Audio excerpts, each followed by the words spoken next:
창세기 2장 7절로 9절까지 말씀을 함께 소리내어서 우리 읽도록 하겠습니다. 여호와 하나님이 땅에 흙으로 사람을 지으시고 생기를 그 코에 불어 넣으시니 사람이 생명이 되니라. 여호와 하나님이 동방의 에덴의 동산을 창궐하시고 그 지으신 사람을 거기 두시니라. 여호와 하나님이 그 땅에서 보기에 아름답고 먹기에 좋은 나무가 나게 하시니 동산 가운데에는 생명나무와 선악을 알게 하는 나무도 있더라. 아멘. 에덴의 동산에 대한 이야기를 말씀을 드리겠습니다. 에덴이라는 말의 뜻은 히브리어로 기쁨과 환이라는 뜻을 가지고 있습니다. 헬라어로는 파라다이스라고 말합니다. 하나님은 만물 중에서 사람을 가장 사랑하셔서 애당초에 하나님이 사랑의 짝으로 만든 것이 사람입니다. 천사는 종으로 만들었지만 사람은 하나님의 사랑의 배필로 정하셨기 때문에 가장 인간을 소중하게 여깁니다. 우리도 자기가 정말로 사랑하는 아내를 위해서는 좋은 걸 해주고 싶잖아요. 좋은 옷을 입혀주고 싶고 좋은 폐물, 목걸이, 반지를 해주고 싶어 하잖아요. 그와 똑같이 하나님도 우리를 사랑하셔서 가장 좋은 걸 만들어 주신 곳이 바로 에덴이라는 장소입니다.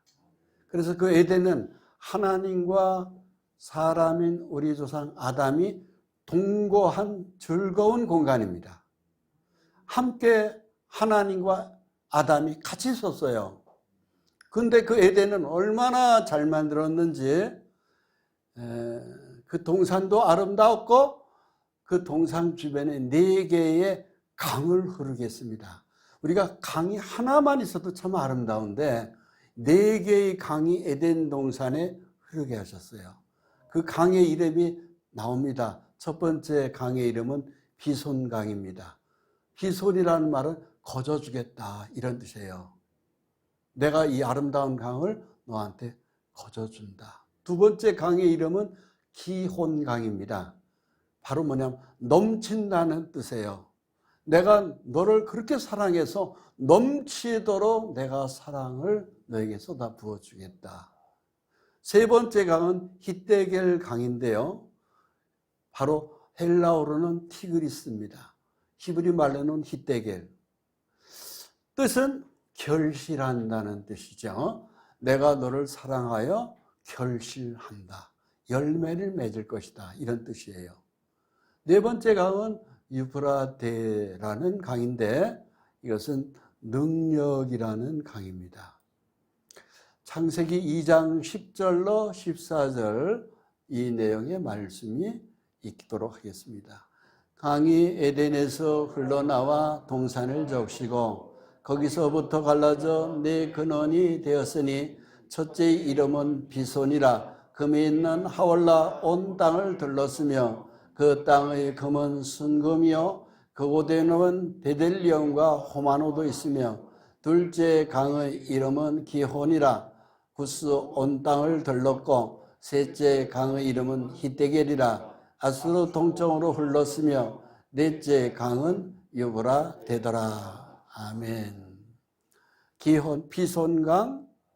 그 비손강이 있는 부분은 금이 많고 그것도 금도 순금이 많고 베델리엄과 호마노도 있다고 하는 것은 보석의 이름들입니다. 그러니까 그 일대는 아름다운 강도 4개가 흐르고 보석도 무궁무진하게 많이 있는 곳입니다.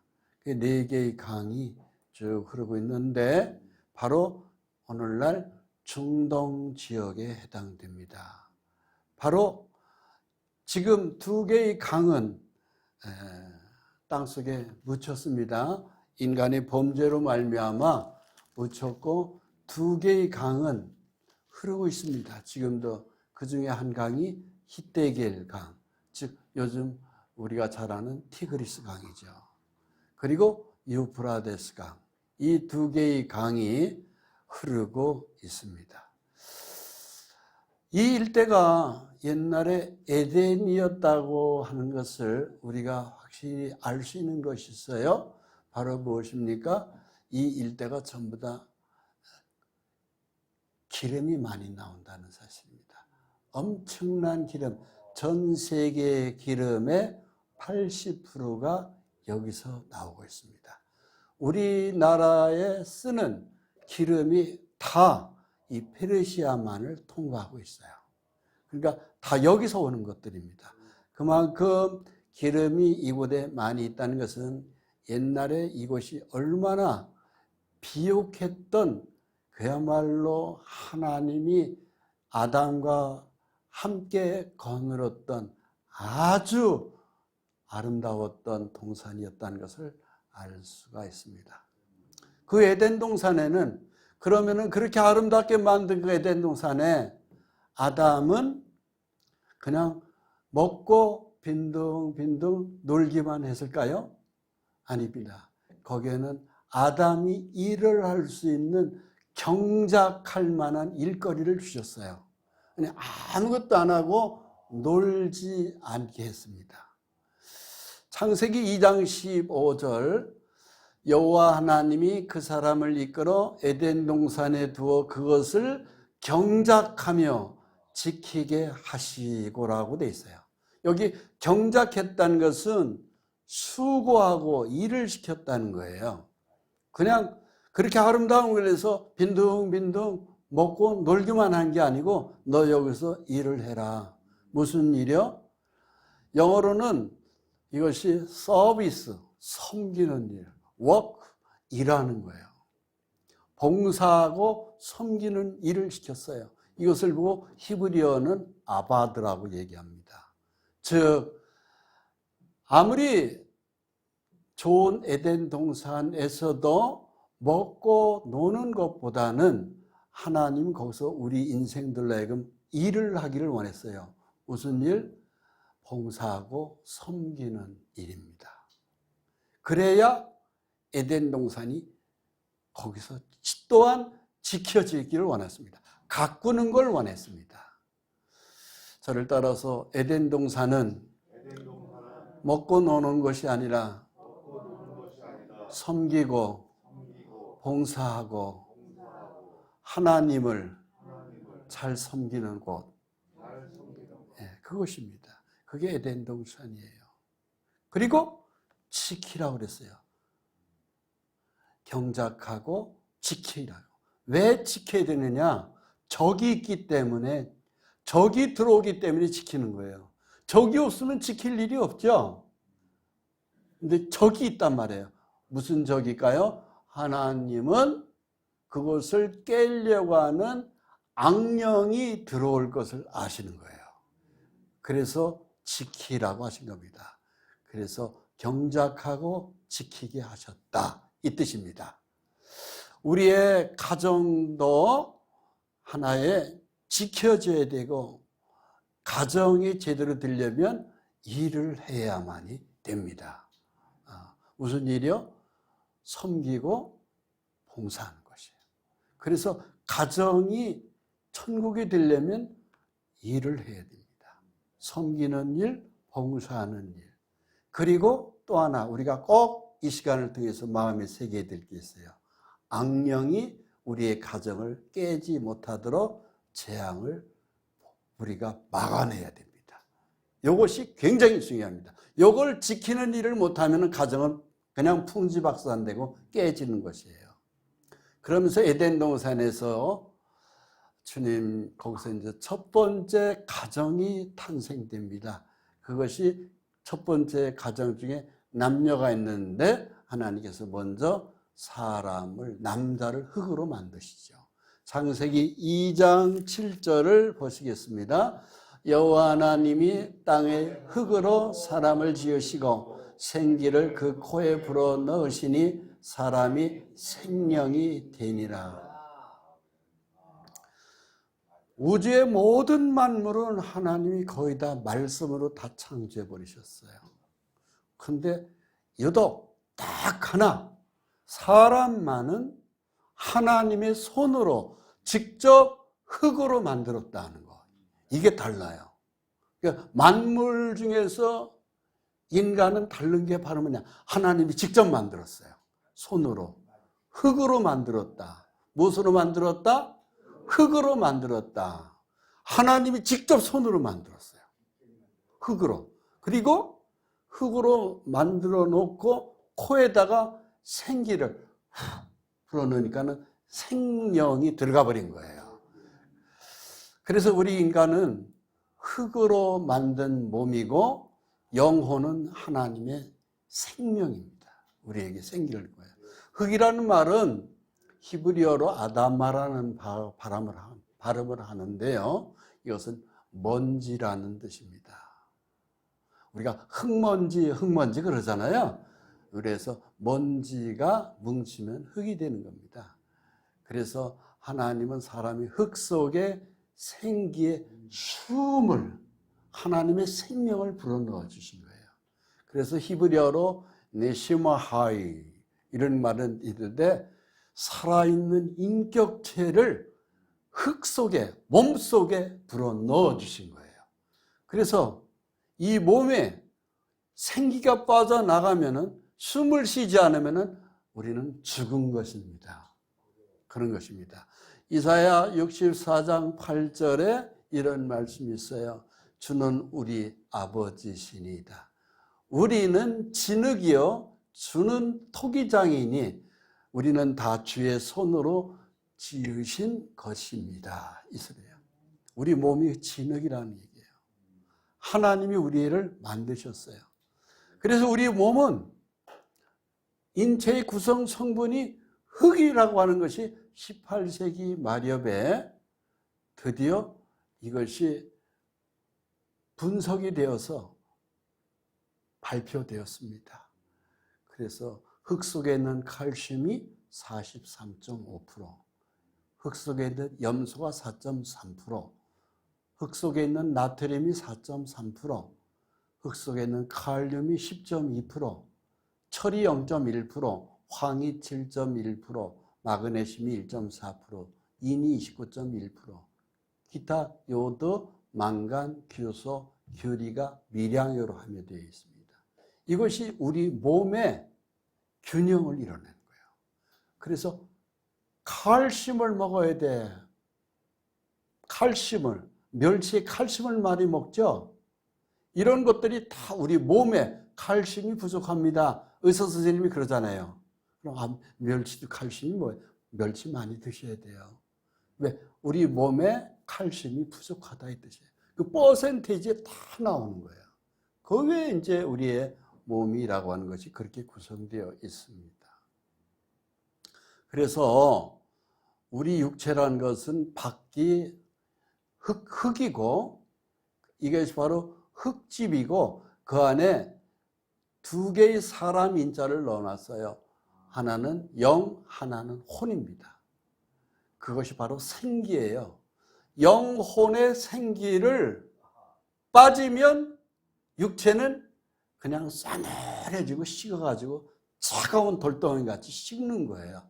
그래서 내 영혼이 하나님과 관계를 맺어야 됩니다. 그렇습니다. 그래서 사람은 몸만이 전부가 아니고 몸속에 있는 영혼이라는 인격체가 중요합니다.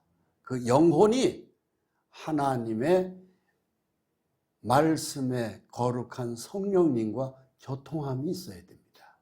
이것이 정상적인 사람이에요.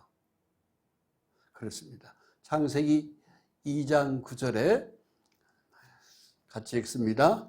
여호와 하나님이 그 땅에서 보기에 아름답고 먹기에 좋은 나무가 나게 하시니 동산 가운데에는 생명나무와 선악을 알게 하는 나무도 있더라. 에덴 동산에 두 개의 나무가 있어요. 하나는 생명나무입니다. 하나는 선악을 알게 하는 나무입니다. 두 개의 나무가 있어요. 이 생명나무가 예수 그리스도,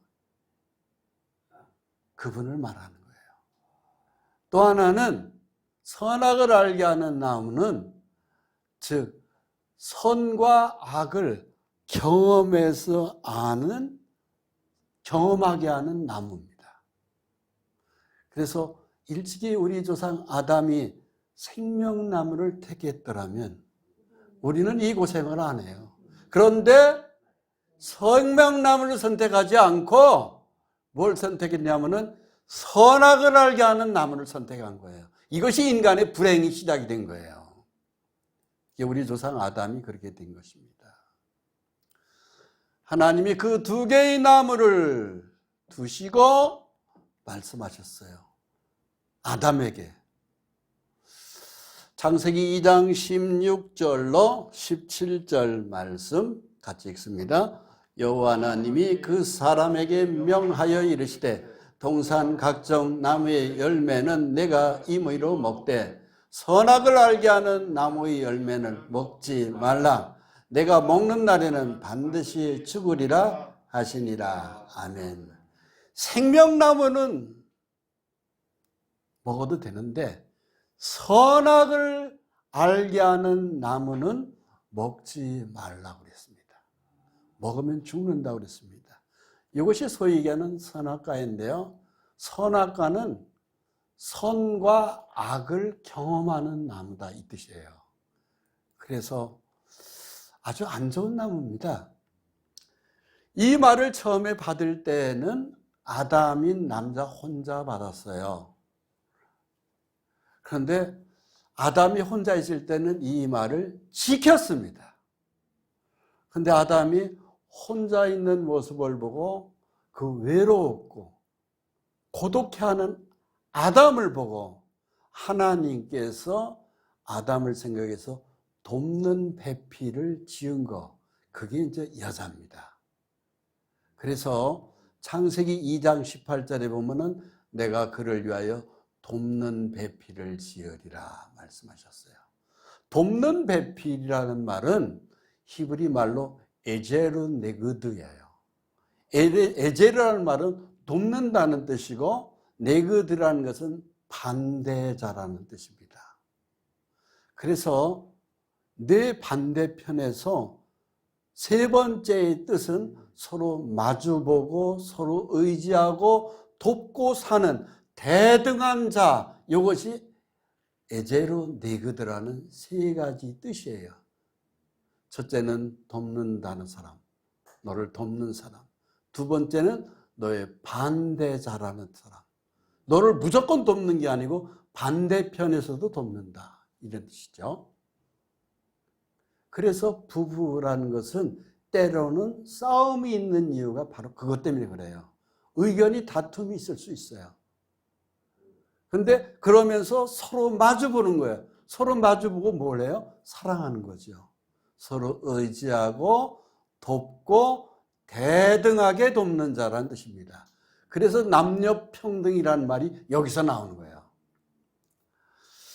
그러면서 우리가 이 가정이라고 하는 것을 하나님이 에덴 동산에서 우리 아담 가정을 최초에 만드셨는데 하나님이 만들어 주신 겁니다. 잠언 19장 14절에 이런 말씀이 있습니다. 집과 재물은 조상에게서 상속하거니와 슬기로운 아내는 여호와께로서 말미암느니라. 남편에게 아내는 매우 중요합니다. 근데 아내가 누구로부터 온다고요? 하나님께로부터 온다고 되어 있어요. 하나님께로부터. 하나님께 내 사랑의 짝을 받아야 돼요. 이것이 가정이 잘 되는 비결이에요. 그런데 우리는 하나님께 묻지도 않고 내 기호에 따라서 그 사람이 예쁘다, 또 키가 크다, 많이 배웠다, 집안이 좋다, 이런 거 가지고 내 눈에 맞으면 연애에서 결혼을 할 때 실패될 확률이 굉장히 높습니다. 거기서 집이 불행한 출발이 시작이 되는 거예요. 그래서 집과 재물은 우리 조상으로부터 봐요. 아버지로부터 와요. 그러나 슬기로운 아내는 하나님께로부터 옵니다. 하나님이 중매해 줘야 돼요. 여기서 우리는 이 에덴 동산에서 신비한 하나님의 사랑하는 한 가정을 만들어 주시는 신비한 숨겨져 있는 비밀을 발견해야 됩니다. 그러나 하나님이 아담이 혼자 있는데 하나님이 중매를 해줬어요. 어떻게 중매했는지 보시겠습니다. 창세기 2장 21절입니다. 23절까지를 읽습니다. 여호와 하나님이 아담을 깊이 잠들게 하시매 잠들매 그가 그 갈빗대 하나를 취하고 살로 대신 채우시고 여호와 하나님이 아담에게 취하신 그 갈빗대로 여자를 만드시고 그를 아담에게로 이끌어 오시니 아담이 이르되 이는 내 뼈 중의 뼈요 살 중의 살이라 이것을 남자에게서 취하였은즉 여자라 부르리라 하니라. 자, 보십시오. 하나님이 어떻게 아담의 배필을 정해서 데려오시는 것을 우리가 이 말씀을 주목해서 봐야 됩니다. 아담을 깊이 잠들게 했다. 그러니까 아담의 의지하고는 아무 상관이 없는 거예요. 아담에게는 선택권이 없었던 거예요. 누가? 하나님이 만들어주시는 거예요. 여기서 부부의 묘한 관계를 우리 여기서 볼 수 있어요. 하나님이 짝을 만들어 주셔야 돼요. 사람이 내 맘대로 하는 거, 그것은 가정의 비극의 시작이래요. 가정이 잘 되려면 부부가 잘 만나야 됩니다. 첫째. 그런데 중요한 것은 하나님이 이 부부의 인연을 전적으로 주관해 주셔야 된다는 거. 그러기 위해서는 우리는 교회에 나가서 하나님 앞에 기도로 물어야 됩니다. 하나님, 내가 결혼 적령기가 됐는데 저에게도 여자가 필요합니다. 하나님, 저한테 맞는 짝을 주십시오. 하나님, 제가 결혼 적령기가 됐습니다. 저한테 내 몸의 주인이 되는 남편을 주십시오.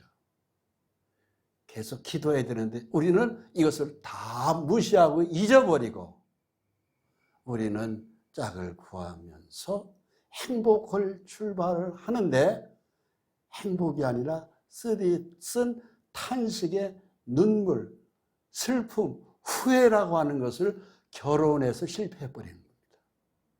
그래서 가정이 엉망진창이 되어버리는 거예요. 하나님이 정해줬을 때 아담이 깊이 잠들게 하고 그 갈빗대를 빼어서 만들어서 여자를 만들어서 아담 앞에 딱 세우니까 아담이 하는 말이 뭐라고 그래요?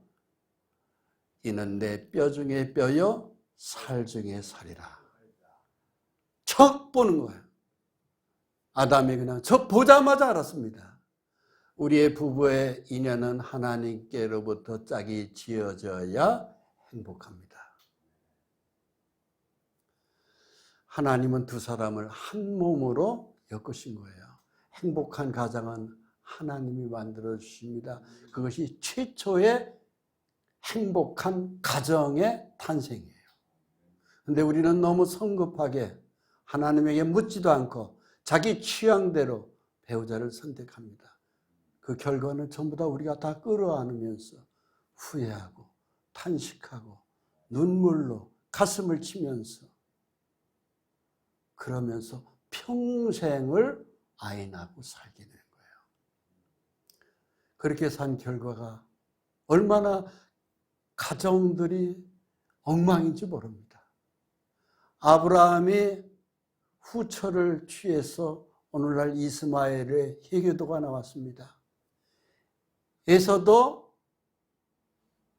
자기 취향대로 믿음이 없는 사람을 선택한 결과로 말미암아 그 무시무시한 중동의 한 손에는 칼, 한 손에는 코란을 들은 해교 세력이 나왔습니다. 이삭의 두 아들 중 야곱은 일부 일처를 어기고 야곱의 운명은 4명의 여자를 처로 둠으로 말미암아 보통 복잡한 가정관계를 만들지 않았습니다. 그랬던 그 야곱은 하나님이 보이지 않았습니다. 야복강에서 하나님 뜻을 알게 해달라고 몸부림을 치어서 그 야곱 이름을 하나님이 바꿔줬습니다.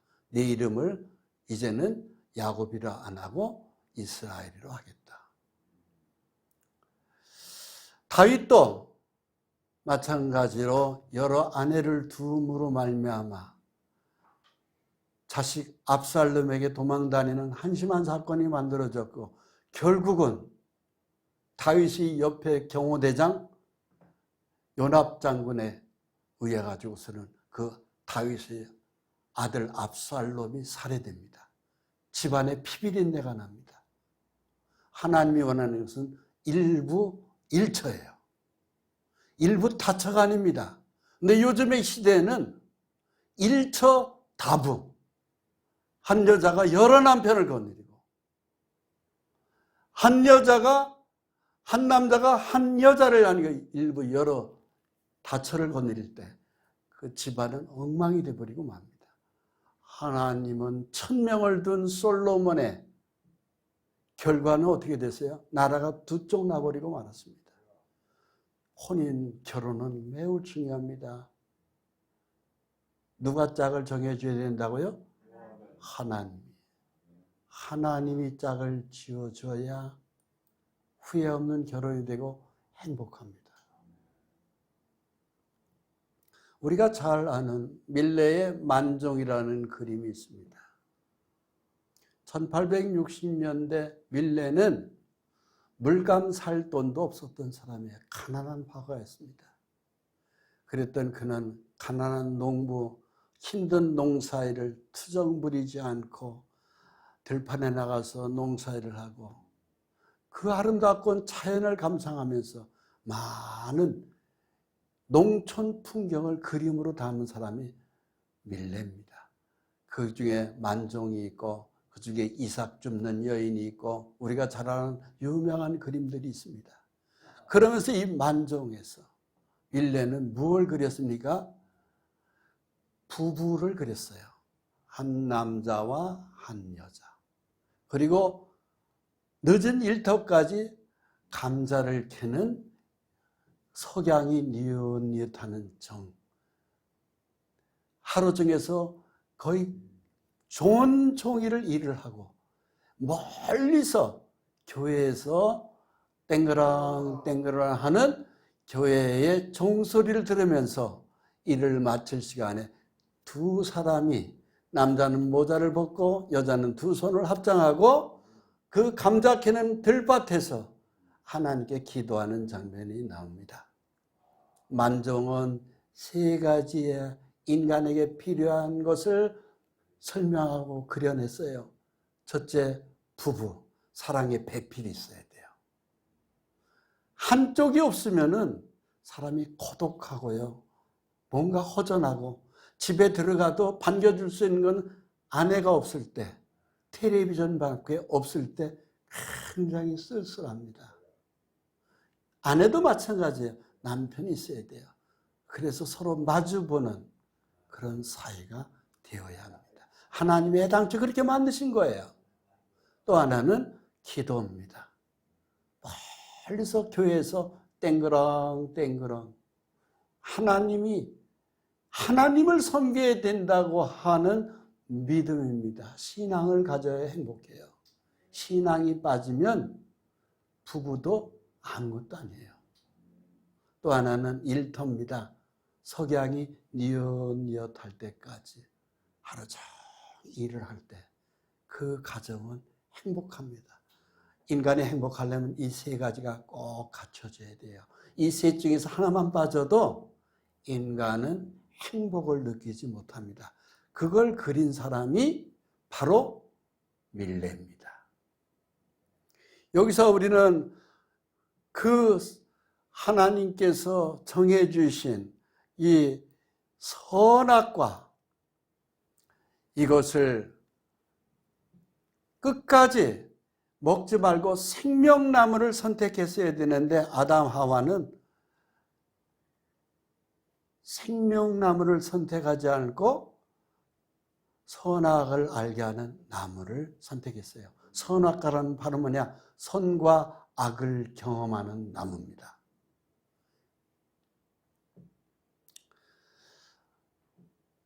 기독교 교회에 굉장한 거인 한 분이 있어요. 그분이 바로 어거스틴입니다. AD 354년경 태어나서 430년에 그분이 삶을 마감했는데 이런 이야기를 했어요. 에덴 동산에서 아담은 죄를 짓지 않을 수 있었다.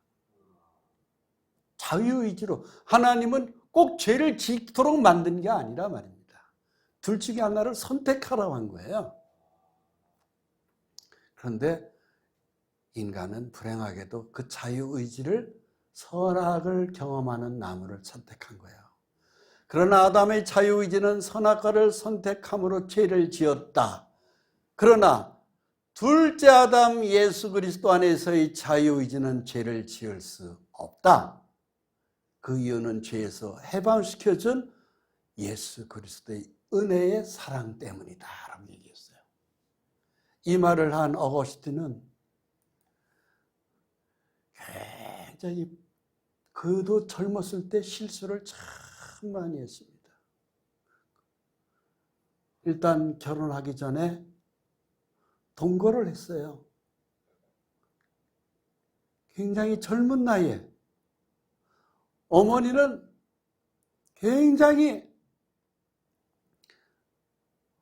참 아들을 위해서 기도를 참 많이 하는 사람입니다.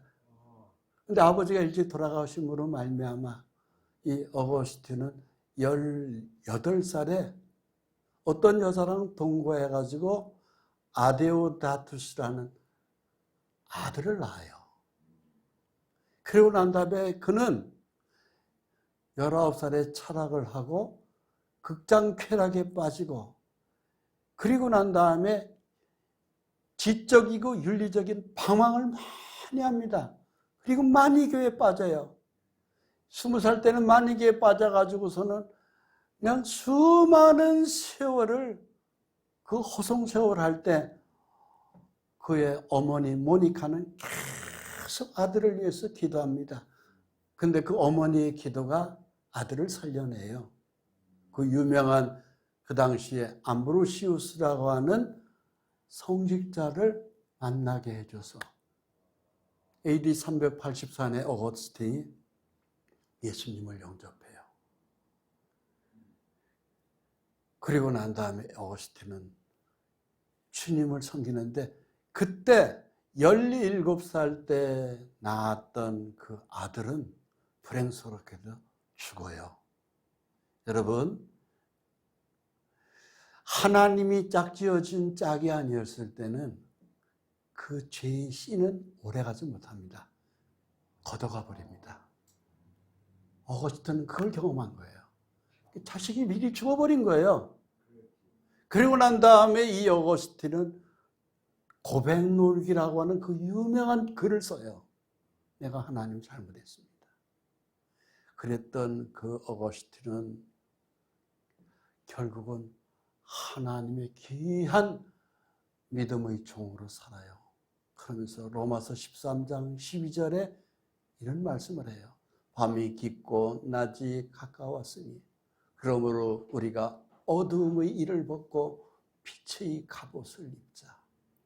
낮에와 같이 단정히 행하고 방탕하거나 술 취하지 말며 음란하거나 호색하지 말며 다투거나 시기하지 말고 오직 주 예수 그리스도로 옷 입고 정욕을 위하여 육신의 일을 도모하지 말라. 내 육신의 정욕대로 살아서는 안 된다. 왜? 사랑하는 자기 아들을 잃어버립니다. 그래서 혼전 결혼했던 이 어거스틴은 뼈아픈 눈물을 흘리는 거예요. 그러고 난 다음에 이제는 어둠의 일을 벗고 빛의 갑옷을 입자. 하나님의 백성으로 내가 살겠다.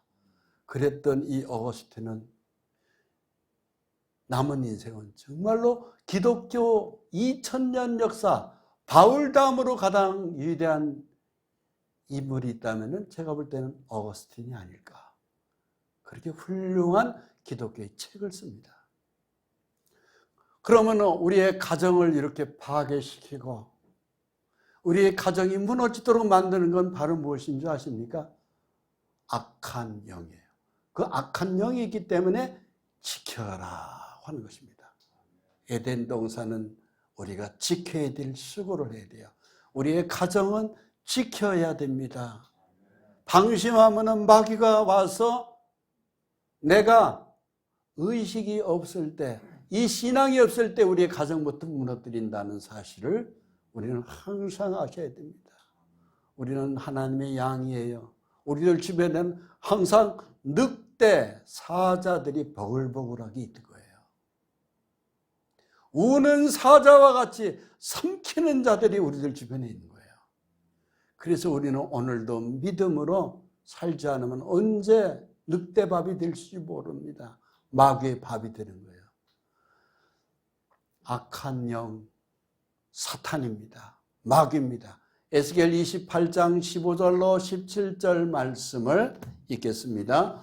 내가 지음을 받던 날로부터 내 모든 길에 완전하더니 마침내 내게서 불의가 드러나도다. 내 무역이 많음으로 내 가운데 강포가 가득하며 내가 범죄하여도다. 너 지키는 그루바, 그러므로 내가 너를 더럽게 여겨 하나님의 산에서 쫓겨내고 불타는 들들 사이에서 멸하리로다. 내가 아름다움으로 마음이 교만하였으며 내가 영화로움으로 내 지혜를 더럽혔으며 내가 너를 땅에 던져 왕들 앞에 두어 그들이 구경거리가 되게 하였도다. 하나님은 많은 천사 중에서 천사장 루시퍼, 거의 완벽하게 지었던 천사가 있었습니다. 근데 그것이 너무나도 완벽하게 잘 짓다 보니 이것이 하나님의 종이라는 신분을 어기고 하나님을 정면으로 도전했죠. 이것이 바로 마귀가 된 것입니다. 그래서 하나님께서 그것을 내쫓을 때 루시퍼 천사만 보낸 게 아니고 함께하는 많은 천사들, 그것이 타락한 귀신들입니다. 요한계시록 12장 3절로 5절 말씀을 읽습니다. 하늘에 또 다른 이적이 보이니 보라, 한 붉은 용이 있어 머리가 7이요 뿔이 10이라. 그 여러 머리에 7 왕관이 있는데 그 꼬리가 하늘의 별 3분의 1을 끌어다가 땅에 던지더라. 용이 해산하려는 여자 앞에서 그가 해산하면 그 아이를 삼키고자 하더니 여자가 아들을 낳으니 이는 장차 철장으로 만국을 다스릴 자라. 이 아이를 하나님 앞과 그 보좌 앞으로 올려가더라. 붉은 용, 마귀예요. 그를 추종하고 있는 귀신들, 그것이 하늘의 3분의 1, 천사 세계 중에서 3분의 1이 타락한 천사, 그것들이 마귀와 그의 졸개들, 귀신들이에요. 이것들이 내려온 것입니다. 그것이 악령의 세계로 내려와서 우리의 에덴 동산을 타락했고 인간을 꼬드겼고 우리의 가정을 꼬드긴 것입니다. 거기에 넘어가 버리면 가정은 천국이 아니라 그때부터는 지옥이 되어버리고 마는 것입니다. 창세기 3장 1절로 5절 말씀, 최초의 가정, 아담의 가정, 아담과 하와가 사랑으로 살아가는 그 가정을 마귀가 공격하는 것을 볼 수 있습니다. 사단이 뱀 속에서 숨어서 그 가정을 무너뜨렸습니다. 창세기 3장 1절로 5절 말씀을 읽습니다. 그런데 뱀은 여호와 하나님이 지으신 들짐승 중에 가장 간교하니라. 뱀이 여자에게 물어 이르되 하나님이 참으로 너희에게 동산 모든 나무의 열매를 먹지 말라 하시더냐. 여자가 뱀에게 말하되 동산 나무의 열매를 우리가 먹을 수 있으나 동산 중앙에 있는 나무의 열매는 하나님의 말씀에 너희는 먹지도 말고 만지도 말라. 너희가 죽을까 하노라 하셨느니라. 뱀이 여자에게 이르되 너희가 결코 죽지 아니하리라. 너희가 그것을 먹는 날엔 너희 눈이 밝아져 하나님과 같이 되어 선악을 알 줄을 하나님이 아심이라. 아멘. 이 뱀 속에 마귀가 숨어 있었던 거야. 악한 영이 간교하게. 그래서 밤 속에 마귀가 들어가서 속임수를 한 거예요. 거짓말로. 하나님은 먹지 말라. 먹으면 정령 죽으리라 했는데 안 죽는다고 한 겁니다. 네가 하나님같이 된다고 한 거예요. 그 뱀의 말은 그 속에 사탄, 마귀의 거짓말이 들어간 거예요. 이게 사람의 말 속에 거짓말이 들어간 건 마귀가 역사한 걸로 보면 되는 것입니다. 할렐루야. 창세기 3장 6절로 말씀을 같이 읽습니다. 여자가 그 나무를 본즉 먹음직도 하고 보암직도 하고 지혜롭게 할 만큼 탐스럽기도 한 나무인지라. 여자가 그 열매를 따 먹고 자기와 함께 있는 남편에게도 주매 그도 먹은지라. 여기서 여자가 그 나무를 보고 그리고 난 다음에 그것을 자기가 따 먹고 남편에게 뒀습니다. 여기서 이 여자는 뱀을 통해 가지고 그 열매를 먹으면 하나님같이 된다는 그 교만한 마음이 들어온 거예요. 교만한 마음이 들으면 남편에게 묻지 않습니다. 여기가 이걸 우리가 잘 보셔야 돼요. 교만이 들으면 누구에게 상의 안 합니다. 그리고 자기 혼자 스스로 결정을 해버립니다. 이것이 하와의 실수예요. 그래서 자기가 따먹고 남편에게도 준 겁니다. 하나님 말씀은 깡그리 잊어버렸습니다. 사탄의 유혹의 3단계가 있어요. 첫째는 식욕입니다. 먹는 거. 두 번째는 견욕, 보암직한 거예요. 세 번째는 탐욕, 욕심입니다. 이 세 가지가 인간의 가정을 무너뜨리고 인간의 인격을 무너뜨리는 겁니다. 요한일서 2장 16절에 이런 말씀이 있어요. 이는 세상에 있는 모든 것이 육신의 정욕과 안목의 정욕과 이생의 자랑이니 다 아버지로부터 온 것이 아니요 세상으로부터 온 것이라. 이 세상으로부터 온 것이라고 하는 말은 곧 마귀로부터 왔다 이 소리입니다. 그래서 결국은 여자가 그걸 따 먹고 남편도 주니까 남편도 따 먹은 것입니다. 할렐루야. 먹고 난 다음에 하나님과 아담 그 가정에 아름다웠던 동거의 천국과 같은 그 동산이, 에덴 동산이 하나님이 갑자기 무서워졌어요. 죄가 들어오고. 그래서 아담은 치마를 해서 무화과 나무로 치마를 해서 입게 된 것입니다. 창세기 3장 7절로 10절까지를 읽습니다. 이에 그들이 눈이 밝아져 자기들이 벗은 줄을 알고 무화과 나무 입으려고 치마를 하였더라. 그들이 그날 바람이 불매 동산에 거니시는 여호와 하나님의 소리를 듣고 아담과 그의 아내가 여호와 하나님의 낯을 피하여 동산 나무 사이에 숨은지라.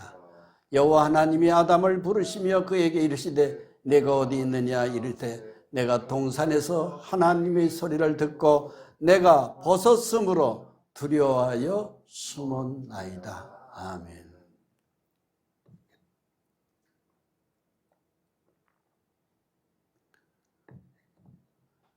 하나님이 두려운 거예요. 죄가 들어오면. 그래서 무화과 나무 이빨을 내서 최초의 인간의 옷은 무화과 나무 잎으로 엮어진 겁니다. 심었죠. 하나님을 만나볼 수가 없어요. 죄가 생기면 하나님을 볼 면목이 없어요. 그렇다고 하나님의 눈길을 피할 수 없습니다. 내가 어디 있느냐? 두려워해서 숨었나이다. 그때 하나님이 이렇게 말씀하십니다. 창세기 3장 11절로 13절 이르시되 누가 너의 벗었음을 내게 알렸느냐? 내가 내게 먹지 말라 명한 그 나무 열매를 내가 먹었느냐? 아담이 이르되 하나님이 주셔서 나와 함께 하신 여자 그가 그 나무 열매를 내게 주므로 내가 먹었나이다. 여호와 하나님이 여자에게 이르시되 내가 어찌하여 이렇게 하였느냐? 여자가 이르되 뱀이 나무를 깨므로 내가 먹었나이다. 하나님은 우리 죄가 어떻게 들어온 과정을 왜? 너무 사랑하는 존재거든요. 드디어 이것이 무너졌구나 를 아시고 그 사건에 대해서 개입하십니다. 내가 너더러 먹지 말라는 나무를 먹었느냐? 누가 먹게 했느냐? 뱀입니다. 그래서 하나님이 아담에게 드디어 벌을 내립니다. 창세기 3장 14절 말씀 여호와 하나님이 뱀에게 이르시되 내가 이렇게 하였으니 내가 모든 가축과 들의 모든 짐승보다 더욱 저주를 받아 배로 다니고 살아있는 동안 흙을 먹을지니라. 여러분 뱀은요 숨어 다닙니다. 음흉스럽게 다닙니다. 비겁하게 다닙니다. 그리고 징그럽게 행동합니다. 그것이 뱀의 특징이에요. 섬찟합니다. 뱀을 보고 좋아할 사람 없을 거예요 아마. 근데 그 뱀은 굉장히 음흉합니다. 사람이 사탄이 들어가면 굉장히 음큼하게 행동합니다. 그리고 떳떳하지를 못합니다. 수보 지냅니다. 그리고 수많은 범죄를 저질러요. 그랬던 그 뱀이 통로가 첫 번째 통로가 됐다는 것을 하나님이 아시고 뱀에게 내가 모든 짐승보다 저주를 받았어. 너는 배로 기어다니라. 그래서 뱀이 그때부터 기어다니는 거예요. 그리고 네가 사는 동안은 너는 흙을 먹어라. 여러분 그 흙이 바로 뭔지 아십니까? 우리 인간의 육체를 먹고 사는 거예요. 여러분 살아있는 야생의 뱀 절대 흙 안 먹습니다. 살아있는 깨구리 먹습니다. 곤충 잡아 먹습니다. 흙 안 먹어요. 그러면은 이 뱀은 흙을 먹는다는 게 바로 뭐예요? 인간의 육체 속에 네가 들어가서 산다 이 소리예요. 네가 네 인간 모든 인생들이 육체를 네가 마음대로 조종해서 먹고 살 것이다 이 소리예요. 요한복음 6장 63절에 예수님 말씀하셨어요. 살리는 것은 영이니 육은 무익하니라. 내가 너에게 이런 말이 영이요 생명이다. 하나님이 왜 인간의 육체를 무익하다고 그랬을까요? 왜? 인간의 육체 속에는 인격이 없습니다. 육체의 쾌락, 잘 먹는 거, 마시는 거, 관계 속에서 있는 육체의 쾌락의 삶에는 이미 사탄이 지배하고 있기 때문에 그런 거예요. 마귀가 장악하고 있어요. 그렇습니다. 그래서 예수님이 육체는 살릴 것이 못 된다. 그래서 영혼을 살리는 거예요. 그래서 찬송가 438절에 내 영혼이 은총 입어 중한 죄 좀 벗고 보니 슬픔 많은 이 세상도 천국으로 화도다. 영혼이 우리가 축복을 받은 거지 육체를 축복받은 것이 아닙니다. 그 다음에 뱀에게는 그런 심판이 내려졌고, 그 다음에 선악을 알게 하는 나무의 실과를 누가 먹었습니까? 남편과 아내 중에서 아내가 먼저 먹었죠. 그래서 여자에게 내린 고통은 임신의 고통입니다. 아가씨였을 때는 여성들이 참 가냘픈 허리, 보기에도 좋아요. 그러나 결혼하고 난 다음에는 임신의 고통을 그때부터는 여자는 볼품 없습니다. 자식을 하나 낳고 둘 낳고 해보십시오. 창세기 3장 16절, 여자가 먼저 선악과를 따먹고 난 다음에 준 하나님의 벌입니다. 또 여자에게 이르시되 내가 네게 임신하는 고통을 크게 더하리니 네가 수고하고 자식을 낳을 것이며 너는 남편을 원하고 남편은 너를 다스릴 것이니라. 아멘. 그래서 모든 여성들은 임신의 고통을 가져요. 수고하고 자식을 낳아야 돼요. 그 자식을 키울 때까지 20살, 30 넘어서 장가 혼인 결혼을 시키고 나면 그 다음에는 손자, 손주 갖다 또 맡겨요. 그것들 키우다 보면은 환갑지납니다. 거울 쳐다보면은 완전히 진짜 잔주름 생기고 이것저것 보기 쉬운 것들 김이 죽은 게 생기고, 그리고 한 세상 끝나는 게 여자의 일생입니다. 선악을 알게 하는 나무의 실과를 먼저 따먹은 죄값이에요. 그리고 남편은 너를 다스릴 것이니라. 결혼하기 전에는 미스킨, 미스바, 간쓸게 다 빼줄 것 같아도 애 하나 둘 낳고 나와요. 그 다음부터는요, 밥 가져와, 물 가져와, 신문 가져와, 뭐 가져와, 수종들기 바쁜 게 여성입니다. 거의 다 그래요. 그래서 결혼하고 난 다음에 여성이 당하는 고통은 굉장히 커요. 그렇다고 남편은 안 따먹었나요? 남자도 따먹었죠. 그래서 죄를 먼저 시작한 사람, 두 번째 시작한 사람, 세 번째 시작한 사람, 그 참여대의 순서에 따라서 하나님은 남자에게는 이마에 땀을 흘리는 고통을 주셨어요.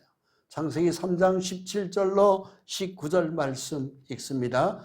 아담에게 이르시되 내가 내 아내의 말을 듣고 내가 내게 먹지 말라는 나무의 열매를 먹었은즉 땅은 너로 말미암아 저주를 받고 너는 평생에 수고하여 그 소산을 먹으리라. 땅이 내게 가시덤불과 은건키를 낼 것이라. 내가 먹을 것은 밭의 채소인즉 내가 흙으로 돌아갈 때까지 얼굴에 땀이 흘려야 먹을 것을 먹으리니 내가 그곳에서 취함을 입었음이라. 너는 흙이니 흙으로 돌아갈 것이니라 하시니라. 아멘. 하나님이 아담에게 준 벌은요, 평생 수고해서 이마에 땀을 흘려서 너는 땀의 수고를 통해서 먹을 것이다. 그래서 남자의 고통은 밭에 나가서 죽어라고 일을 해야 돼요. 밥만 먹으면 밖으로 나가야 되고, 그야말로 해질 때 그 많은 땀을 다 흘리고 집으로 가족들 먹을 걸 벌어갖고 들어오는 거예요. 그래서 여성은 아이를 낳고 키워야 되는 고통, 남자는 땀이 범벅이 되도록 일을 하는 고통, 이 고통이 우리 인간에게 온 것입니다. 그러면서 하나님은 그 에덴 동산에서 선악을 알게 하는 나무의 실과를 따먹은 아담과 하와를 내쫓아 버렸습니다.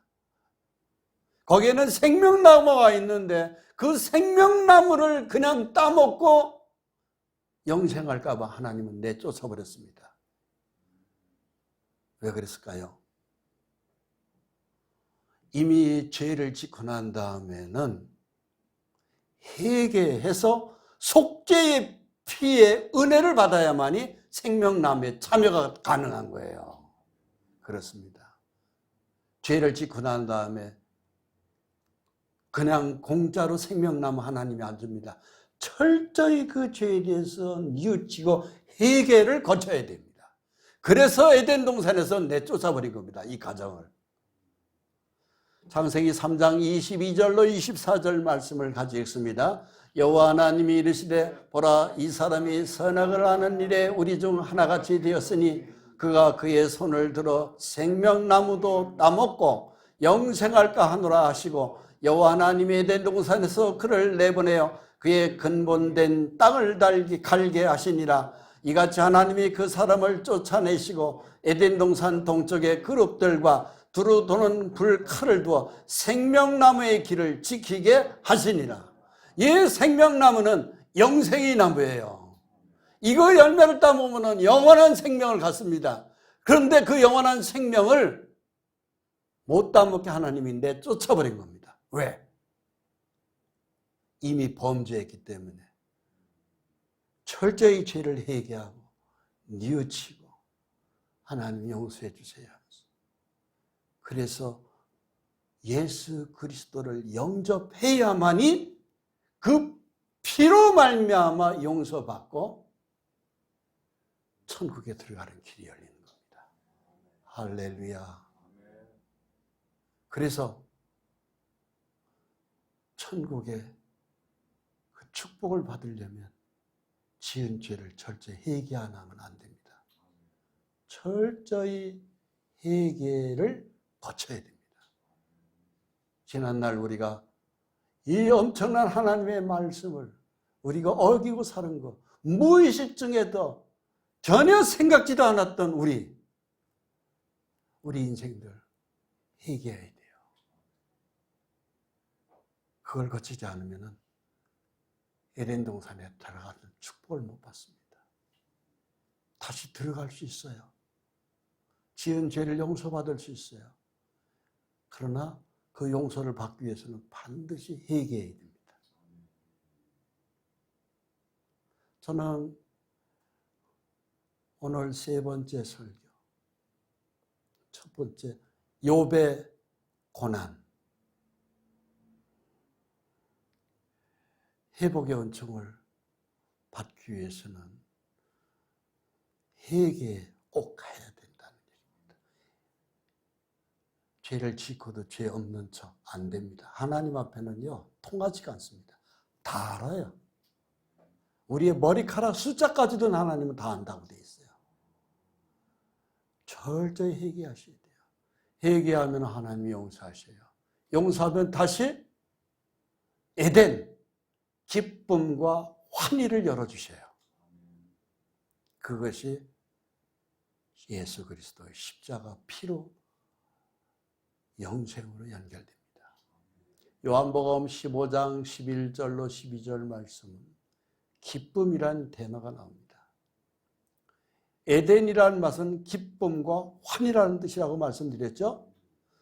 그 기쁨과 환희를 우리 아담 하와가 선악을 알게 하는 나무의 실매를 먹음으로 말미암아 다 잃어버렸어요. 기쁨과 탄식은 다 날아가고 슬픔에 눈물에 쓴 고통만 우리에게 있습니다. 그랬던 그것이 예수님이 오셔서 다시 우리에게 기쁨을 회복 주시는 건 바로 뭐예요? 우리가 진정으로 뉘우칠 때 하나님은 우리에게 거룩한 성령으로 기쁨을 충만하게 준다는 약속입니다. 이 복을 우리가 받으셔야 돼요. 요한복음 15장 11절로 11절 말씀을 같이 읽습니다. 내가 이것을 너에게 이르면 내 기쁨이 너희 안에 있어 너희 기쁨을 충만하게 하려 함이라. 내 계명은 곧 내가 너희를 사랑한 것 같이 너희도 서로 사랑하라 하는 이것이리라. 아멘. 에덴 동산, 에덴 기쁨과 환희. 하나님은 우리를 사랑의 짝으로 삼으셨기 때문에 에덴이라는 그 굉장히 비옥한 땅을 기쁨과 환희로 우리에게 주셨어요. 축복을 주셨어요. 그런데 우리의 실수로 잘못해서 다 날아가 버렸어. 내쫓겨졌어요. 그의 후손은 우리 모두는 기쁨과 환희는 고사하고 땀 흘리는 수고와 고통 속에서 살아갑니다. 앞이 보이지 않는 두려움 속에서 살아갑니다. 그런 우리를 우리가 오늘도 마음의 문을 열고 하나님 지난날 잘못된 것을 회개합니다. 주여 용서하소서 하면서 철저히 어거스틴과 같이 고백록을 썼던 그 어거스틴과 같이 철저히 회개했을 때 어거스틴에게 성자라는 이름이 붙여지듯이 오늘날 우리에게도 구원의 축복을 주십니다. 그 안에 우리에게 축복을 주실 때 성령의 하나님은 우리 속에 뭘 줘요? 기쁨을 충만하게 줍니다. 그래서 에덴 동산의 원위치로 우리는 돌아가는 거예요. 우리 영적 희열을, 기쁨을 느낄 수가 있는 것이에요. 그러면서 에덴 동산은 무슨 일을 하는 곳이라고 그랬습니까? 경작한다는 뜻이 바로 뭐예요? 섬기고 봉사하는. 뭘로? 사랑으로 섬기고 사랑으로 봉사하는 것이에요. 에덴 동산의 애당초에 하나님이 우리에게 준 것은 사랑의 일터예요. 천국도 우리가 가면은 사랑의 일터예요. 그렇습니다. 내가 너희를 사랑한 것 같이. 예수님이 그거에 대한 샘플을 딱 보여주신 거예요. 십자가에서 우리를 위해서 피 흘려 죽은 사랑을 우리가 같이 하기를 원하는 겁니다.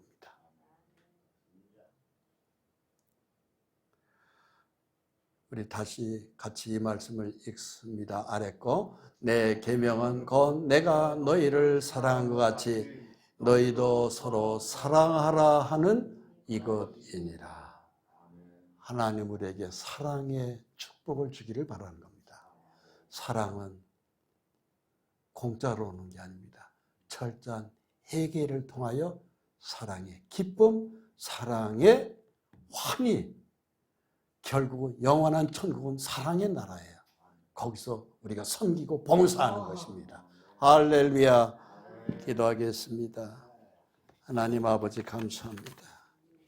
에덴을 주신 하나님의 거룩한 뜻을 오늘도 이 말씀을 통하여 지난 우리 조상들이 잘못 선택한 것에 대한 것을 통하여 우리도 또한 많은 날을 헛되게 죄 속에서 헤맸던 저희가 생명의 빛을 발견하고 하나님이 우리에게 주시는 참으로 그 아름다운 사랑의 나라 영원한 천국을 향하여 우리가 지난날 잘못 살았던 것에 대하여 철저히 회개하고 기쁨의 믿음을 회복할 수 있도록 하나님 우리에게 길을 열어주시고 말씀으로 비추어 주신 은혜에 감사합니다.